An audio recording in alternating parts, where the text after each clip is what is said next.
Indonesia. Dengan ini menyatakan kemerdekaan Indonesia. Hal-hal yang mengenai pemindahan kekuasaan dan lain-lain diselenggarakan dengan cara saksama dan dalam tempo yang sesingkat-singkatnya. Jakarta, 17 Agustus 1945, atas nama bangsa Indonesia, Soekarno-Hatta. Muhammad Hatta lahir dari pasangan Muhammad Jamil dan Siti Salehah yang berasal dari Minangkabau. Ayahnya merupakan seorang keturunan ulama tarekat di Batu Hampar, dekat Payakumbuh, Sumatera Barat. Sedangkan ibunya berasal dari keluarga pedagang di Bukit Tinggi. Ia lahir dengan nama Muhammad Attar pada tanggal 12 Agustus 1902. Namanya Attar berasal dari bahasa Arab yang berarti harum. Ia merupakan anak kedua setelah Rafi'ah yang lahir pada tahun 1900. Sejak kecil, ia telah dididik dan dibesarkan dalam lingkungan keluarga yang taat melaksanakan ajaran agama Islam. Kakeknya dari pihak ayah, Abdurrahman Batu Hampar, dikenal sebagai ulama pendiri Surau Batu Hampar. Sedikit dari surau yang bertahan pasca Perang Padri. Sementara itu, ibunya berasal dari keturunan pedagang. Beberapa orang mamaknya adalah pengusaha besar di Jakarta. Ia meninggal pada saat ia masih berumur 7 bulan. Setelah kematian ayahnya, ibunya menikah dengan Agus Hajining, seorang pedagang dari Palembang. Hajining sering berhubungan dagang dengan Ilyas Bagindo Marah, kakeknya dari pihak ibu. Dari perkawinan Siti Salehah dengan Hajining, mereka dikaruniai 4 orang anak yang semuanya adalah perempuan. Pertama kali mengenyam pendidikan formal di sekolah swasta setelah 6 bulan. Ia pindah ke sekolah rakyat dan sekelas dengan Rafi'ah kakaknya. Namun, pelajarannya berhenti pada pertengahan semester kelas 3. Ia lalu pindah ke EAS di Padang atau yang sekarang disebut SMA Negeri 1 Padang sampai tahun 1913, kemudian melanjutkan ke Mulo sampai tahun 1917. Selain pengetahuan umum, ia telah ditempa ilmu-ilmu agama sejak kecil. Ia pernah belajar agama kepada Muhammad Jamil Jambek, Abdullah Ahmad, dan beberapa ulama lainnya. Selain keluarga, perdagangan memengaruhi perhatian Hatta terhadap perekonomian. Di Padang, ia mengenal pedagang-pedagang yang masuk anggota serikat usaha dan juga aktif dalam Jong Sumatera Nenbon sebagai bendahara. Kegiatannya ini tetap dilanjutkan ketika ia bersekolah di Prince Hendrik School. Muhammad Hatta tetap menjadi bendahara di Jakarta. Yang bermaksud akan ke Mekah, dan pada kesempatan tersebut ia dapat membawa Muhammad Hatta melanjutkan pelajaran di bidang agama, yakni ke Mesir Al-Azhar. 19 November 1945, Hatta menikah dengan Rahmi Hatta, dan 3 hari setelah menikah, mereka bertempat tinggal di Yogyakarta. Kemudian dikaruniai 3 anak perempuan yang bernama Mutia Farida Hatta, Gemala Rabi'ah Hatta, dan Halidar Nuri'ah Hatta. Belanda dari 1921 sampai 1932. Ia bersekolah di Handel Hogel School yang sekarang menjadi Universitas Erasmus Rotterdam. Selama bersekolah di sana, ia mulai masuk organisasi sosial IDISK Vereniging yang kemudian menjadi organisasi politik dengan adanya pengaruh Ki Hajar Dewantara, Cipto Mangkusumo, dan Douwes Dekker. Pada tahun 1923, Hatta menjadi bendahara dan mengasuh majalah Hindia Putra yang berganti nama menjadi Indonesia Merdeka. Pada tahun 1924, organisasi ini berubah menjadi IDISK Vereniging atau Perhimpunan Indonesia atau yang disingkat PI. Pada tahun 1926, menjadi pimpinan perhimpunan di Indonesia. Sebagai akibatnya, ia terlambat menyelesaikan studi. Di bawah kepemimpinannya, PI mendapatkan perubahan. Perhimpunan ini lebih banyak memperhatikan perkembangan pergerakan di Indonesia dengan memberikan banyak komentar dan banyak ulasan di media massa di Indonesia. Setahun kemudian, ia seharusnya sudah berhenti dari jabatan ketua. Namun, ia dipilih kembali hingga tahun 1930. Tahun 1927, ia mengikuti sidang Liga menentang imperialisme, penindasan kolonial, dan untuk kemerdekaan nasional di Frankfurt. Dalam sidang ini, pihak komunis dan utusan dari Rusia tampak ingin menguasai sidang ini, sehingga Hatta tidak bisa percaya terhadap komunis. Pada waktu itu, majalah PI Indonesia Merdeka masuk dengan mudah ke Indonesia lewat penyeludupan karena banyak penggeledahan oleh pihak kepolisian terhadap kaum pergerakan yang dicurigai. Pada 25 September 1927, Hatta bersama Ali Sastro Atmijojo, Nazir Datuk Pamucha, dan Majid Jojo Hadiningrat ditangkap oleh penguasa Belanda atas tuduhan mengikuti partai terlarang yang dikaitkan dengan Semaun. Terlibat pemberontakan Indonesia yang dilakukan PKI dari tahun 1926 sampai 1927 dan menghasut Opruing supaya menentang kerajaan Belanda. Hatta sendiri dihukum 3 tahun penjara.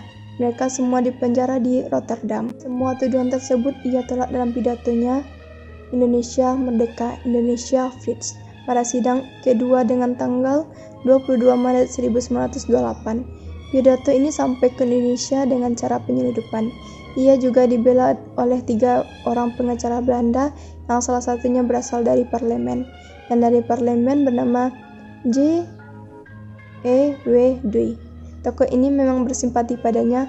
Setelah ditahan beberapa bulan, mereka berempat dibebaskan dari tuduhan karena tuduhan tidak bisa dibuktikan. Sampai pada tahun 1931, Muhammad Hatta mundur dari kedudukannya sebagai ketua karena hendak mengikuti ujian sarjana, sehingga ia berhenti dari PI. Namun demikian, ia akan tetap membantu PI. Akibatnya, PI jatuh ke tangan komunis dan mendapatkan arah dari Partai Komunis Belanda dan juga dari Moskow. Setelah tahun 1931, PI mengancam keras kebijakan Hatta dan mengeluarkannya dari organisasi ini. PI di Belanda mengecam sikap Hatta sebab ia bersama Sojadi mengkritik secara terbuka terhadap PI. Perhimpunan menahan sikap terhadap kedua orang ini. Kalinya ia dari Belanda, ia ditawarkan masuk kalangan Sosialis Merdeka atau yang disingkat OSP untuk menjadi anggota parlemen Belanda dan menjadi perdebatan hangat di Indonesia pada saat itu. Pihak OSP mengirimkannya telegram pada 6 Desember 1932 yang berisi kesediaannya menerima pencalonan anggota parlemen. Ini dikarenakan ia berpendapat bahwa ia tidak setuju orang Indonesia menjadi anggota dalam parlemen Belanda. Sebenarnya dia menolak masuk dengan alasan ia perlu berada dan berjuang di Indonesia. Namun, pemerintah Indonesia mengatakan bahwa Hatta menerima kedudukan tersebut, sehingga karena menuduhnya tidak konsisten dalam menjalankan sistem non-kooperatif. Setelah Hatta kembali dari Belanda, Syahrir tidak bisa ke Belanda karena keduanya keburu ditangkap Belanda pada tanggal 25 Februari 1934 dan dibuang ke Dugul. Semasa diasingkan ke Dugul, ia membawa semua buku-bukunya tempat pengasingannya. Di sana ia mengatur waktunya sehari-hari. Pada saat hendak membaca, ia tak mau diganggu, sehingga beberapa kawannya menganggap dia sombong. Ia juga merupakan sosok yang peduli terhadap tahanan. Ia menolak bekerja sama dengan penguasa setempat, misalnya pemberantas malaria. Pada tanggal 1937, ia menerima telegram yang mengatakan dia dipindahkan dari Dugul ke Banda Neira. Hatta dipindah bersama Syahrir pada bulan Februari pada tahun itu, dan mereka menyewa sebuah rumah yang cukup besar di situ.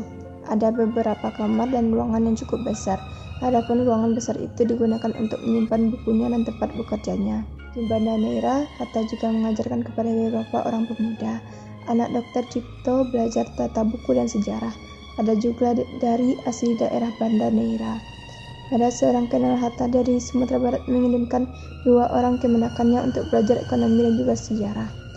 Tahun 1941, Muhammad Hatta menulis artikel di koran Pemandangan yang isinya supaya rakyat Indonesia jangan memihak kepada baik ke pihak Barat ataupun fasisme Jepang. Pada tanggal 8 Desember 1941, Angkatan Perang Jepang menyerang Pearl Harbor, Hawaii. Ini memicu perang Pasifik dan setelah Pearl Harbor, Jepang segera menguasai sejumlah daerah termasuk Indonesia. Khawatir kerjasama dengan Jepang, Hatta dan Syahrir dipindahkan pada Februari 1942 setelah dibawa kembali ke Jakarta bertemu Mayor Jenderal Harada, Hatta menanyakan keinginan Jepang datang ke Indonesia. Harada menawarkan kerjasama dengan Hatta. Kalau mau ia akan diberikan jabatan penting. Hatta menolak dan memilih menjadi penasihat. Ia dijadikan penasihat dan diberi kantor di Pengasahan Timur dan rumah di Orange Boulevard, Jalan Diponegoro. Jepang mengharapkan agar Hatta memberikan nasihat yang menguntungkan mereka. Malah Hatta memanfaatkan itu untuk membela kepentingan rakyat. Saat mendekati proklamasi pada 22 Juni 1945, Badan Penyelidikan Usaha Persiapan Kemerdekaan Indonesia, yaitu PBUPKI, membentuk panitia kecil yang disebut dengan Panitia 9 dengan tugas mengolah usul dan konsep para anggota mengenai dasar negara Indonesia. Panitia kecil itu beranggotakan 9 orang yang diketuai oleh Soekarno, anggota lainnya Bung Hatta, Muhammad Yamin, Ahmad Subarjo, A.A. Maramis, Abdul Kahar Muzakir, Wahid Hashim, Haji Agus Salim, dan Abi Kusno Cokro Sujoso. Kemudian pada tanggal 9 Agustus 1945, Bung Hatta bersama Bung Karno dan Rajid Widyodiningrat diundang ke Dalat, Vietnam untuk dilantik sebagai ketua dan wakil ketua Panitia Persiapan Kemerdekaan Indonesia. Badan ini bertugas melanjutkan hasil kerja PBUPKI dan menyiapkan pemindahan kekuasaan dari pihak Jepang kepada Indonesia.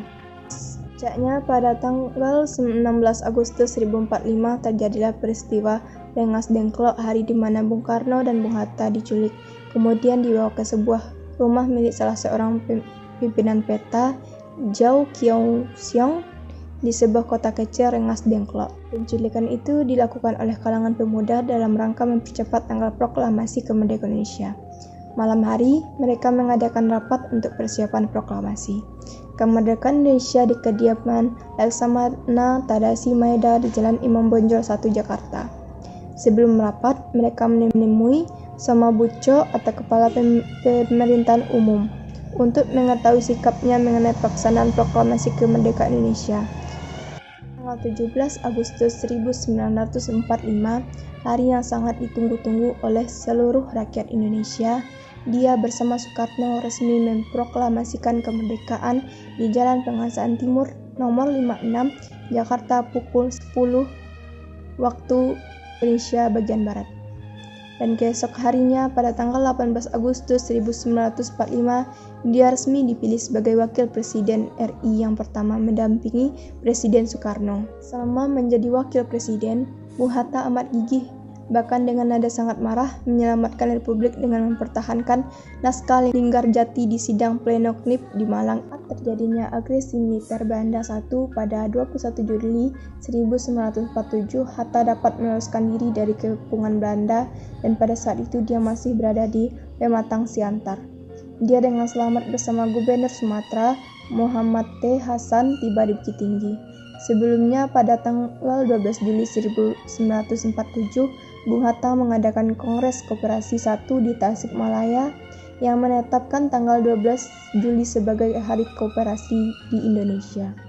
Kemudian dalam Kongres Koperasi 2 di Bandung tanggal 12 Juli 1953, Bung Hatta diangkat sebagai Bapak Koperasi Indonesia.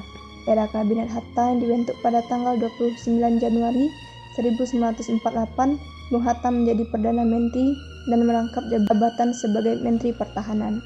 Juli 1949 terjadi kemenangan Kongres dalam menyelesaikan perundingan Indonesia. Tahun ini terjadilah sebuah perundingan penting, Konferensi Meja Bundar atau yang disingkat KMB yang diadakan di Den Haag. Sesudah berunding selama 3 bulan, pada 27 Desember 1949, kedaulatan NKRI kita miliki untuk selamanya.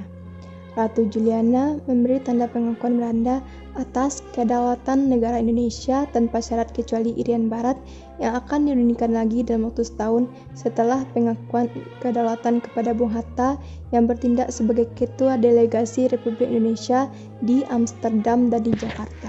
Pada tanggal 20 Juli 1956, Muhammad Hatta menulis sepucuk surat kepada Ketua DPR pada saat itu, Satarno, yang isinya antara lain, "Merdeka, bersama ini saya beritahukan dengan hormat bahwa sekarang setelah Dewan Perwakilan Rakyat yang dipilih rakyat mulai bekerja, dan konstituante menurut pilihan rakyat sudah tersusun, sudah tiba waktunya bagi saya untuk mengundurkan diri sebagai wakil presiden.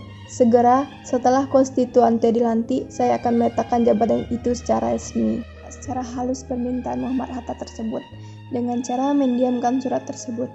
Kemudian pada tanggal 23 November 1956, Bung Hatta menulis surat susulan yang isinya sama, bahwa tanggal 1 Desember 1956 dia akan berhenti sebagai wakil presiden RI.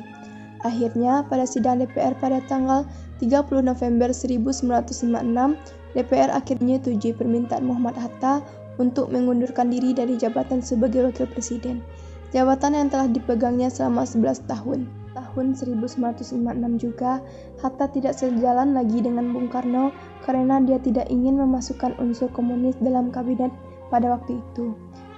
Sebelum ia mundur, dia mendapatkan gelar Dr. Honoris Causa dari Universitas Gadjah Mada, Yogyakarta. Sebenarnya, gelar Dr. Honoris Causa ini ingin diberikan pada tahun 1951. Namun, gelar tersebut baru diberikan pada 27 November 1956.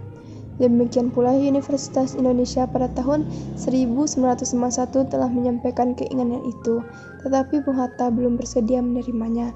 Kata dia, nanti saja kalau saya telah berusia 60 tahun.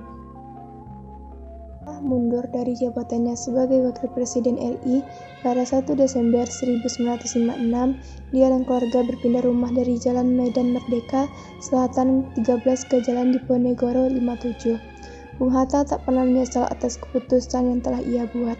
Kegiatan sehari-hari Bung Hatta setelah pensiun adalah menambah dari penghasilan menulis buku dan mengajar, meskipun sudah tak menjabat lagi sebagai wakil presiden. Pada tahun 1957 dia berangkat ke Cina karena mendapat undangan dari pemerintah RRC. Rakyat sana masih menganggap dia sebagai a great son of his country. Terbukti dari penyambutan yang seharusnya diberikan kepada seorang kepala negara di mana PM Zhou Enlai sendiri menyambut dia yang bukan lagi sebagai wakil presiden. 1963 Bung Hatta pertama kali mengalami jatuh sakit dan mendapatkan perawatan di Stockholm, Swedia atas perintah Soekarno dengan biaya negara karena perlengkapan medis di sana lebih lengkap. Tanggal 15 Agustus 1972 Hatta dipercaya oleh Presiden Soeharto untuk menjadi anggota Dewan Penasehat Presiden.